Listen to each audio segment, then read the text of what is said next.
Welcome to the CX Live Dialogues. I'm delighted to have with us today Pavel Bulowski, the co-founder and chief product officer of Meiro, a self-funded MarTech startup that empowers businesses to leverage their first-party customer data to maximize the efficiency of marketing strategies and drive growth. Before founding Meiro, Pavel spearheaded Asia expansion for Social Bakers, a leading solution in marketing analytics originally from Europe, and started a successful, profitable boutique data analytics firm in Singapore.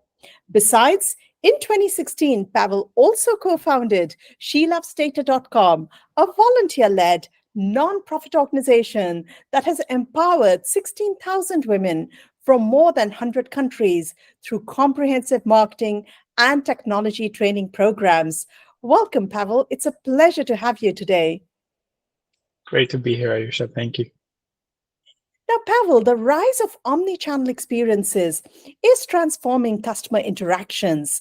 How can businesses effectively integrate various channels to create a seamless and cohesive customer journey? And obviously, what role does technology play in achieving this integration? That's a great question, and I think there's a few different angles I can take here, but I'll choose to answer in two ways. So first of all, obviously, technology is what enables us to do this at scale. However, it comes with certain challenges, and I think especially when you look at how the customer communication and experience is evolving, we're seeing a proliferation of new channels, new touch points. We're talking chatbots, we're talking instant messaging, we're talking phone, different formats, mobile app, of course, websites. Those have been here for quite a while, and that's a number of channels that keeps growing. So this increases the challenges, how difficult this is to integrate all into one, right? The other side of it is that, and I think this is something that's not really talked about this much, is what do we mean when we say the customer in that customer experience part? Are we talking about a device? Are we talking about an individual? Are we talking about a household with distinct people in it, or with people with multiple devices, people with multiple browsers? And those are kind of so those are questions that I think we think about a lot more at Meiro, because we understand that there's the activation part. It is relatively simple, relatively technologically low barrier for entry. Most of these tools are no code and simple to use, but the difficult part is in the data management aspect of it. It's like, how do we understand customer identity in our data? And that's something we are trying to answer with Meiro. It's a difficult question. It's a question that for which the answer looks completely different for every single brand, every single company, especially when they start combining B2B, B2C, B2B2C in one brand, right? That becomes really challenging. So this is a tough topic, and I think one that needs more attention. Definitely. It's a very complex domain, isn't it? Now, in your experience, Pavel, how are new technologies empowering marketeers to deliver exceptional and empathetic customer experiences? I think I probably, in my experience and with our clients and with my worldview, so to speak, I will subsidize the empathy for personalization. That's what it means to me, right? And personalization, not only in a sense of this person looked at that and therefore they will be interested in this, but more in a personalization in a sense of understanding when to turn off something and when to not sell to someone. Like that's really like the essence of it, right? Like you're not going to go to a customer if they have just complained to you about something they're very serious about, and you're not going to try to sell them another thing if that happens in the context of a store because they just complain to you physically, right?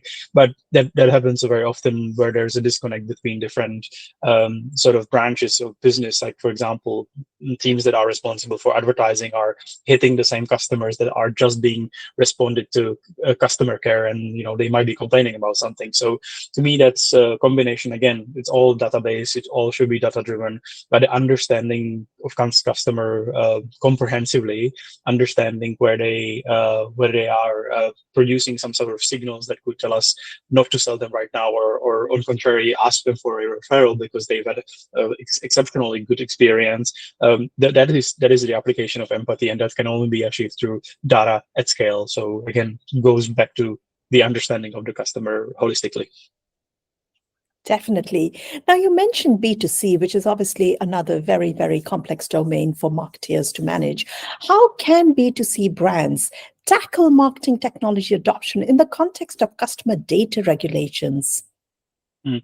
So as a first-party data management company, we are really excited about the regulation, because I think we've kind of lived through, in the past decade, to the little bit of a wild west of advertising data being up for grabs and up for sale and resell to anyone who asked, and was really like, my personal consumer data was probably resold hundreds of times. So I'm not really excited about that. So for me, the governance is good because it gives the marketers framework, right? Data isn't available 100% of the time.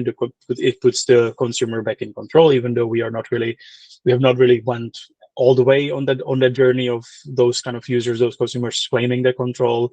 We're right now in kind of figuring out how does the cookie consent looks like on the websites, and if that's really the scalable solution that consumers understand. But I think from my perspective, it gives an opportunity to brands to explain and build in their brand proposition, how do they conduct business, whether to tell their customers exactly and explicitly what they do with their data, how are they going to collect it, how are they going to keep it, and importantly, what are they going to use it for, which I think this, especially this up and coming generation right now, is going to be a lot more kind of I suppose the generation that's being born into this attention/surveillance economy. We are going to really see an emphasis on the ethics of the data handling, especially when we kind of fast forward 10 years and everything is AI driven as well. So yes. Definitely. Now, obviously, with the third-party cookie deprecation, how do you see marketers being able to keep up with such changes and the regulation around customer data privacy?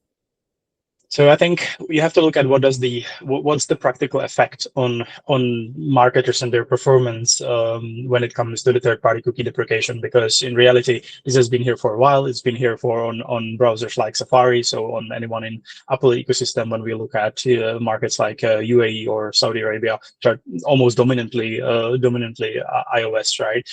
It's been there for a while, and marketers just didn't really notice.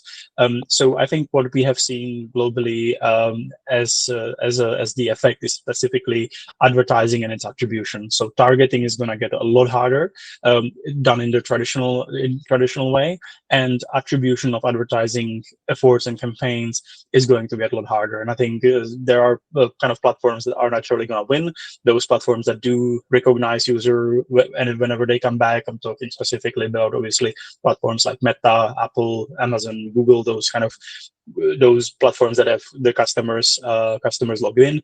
I think this is the short straw is really for the more independent publishers, and where the identity hasn't really been a topic. So I think the way to tackle that going forward, the marketers will have to pay attention to it if they want to keep at least performance where it was. But if they see it as an opportunity strategically and they want to take advantage of it, I think they have to look at how do they authenticate their customers, their readers, their visitors on their different platforms, especially in those non-transacting scenarios of interaction. So it's a big opportunity, but also a big impact on performance and big threat currently. Thank you so much, Pavel. It's been wonderful talking to you. And obviously, there's a whole domain out there to explore and understand, and obviously manage and incorporate into organizations as they embrace on the intricacies of the web that is being leveraged with generative AI, and obviously with all the privacy and data collection. It's been a pleasure to have you join us today. And we obviously look forward to meeting you and the Meiro team at the Customer Experience Live Show in Dubai in April. Until then, stay safe. Looking forward to see you. Thank you. Thank you. Take care. Bye for now.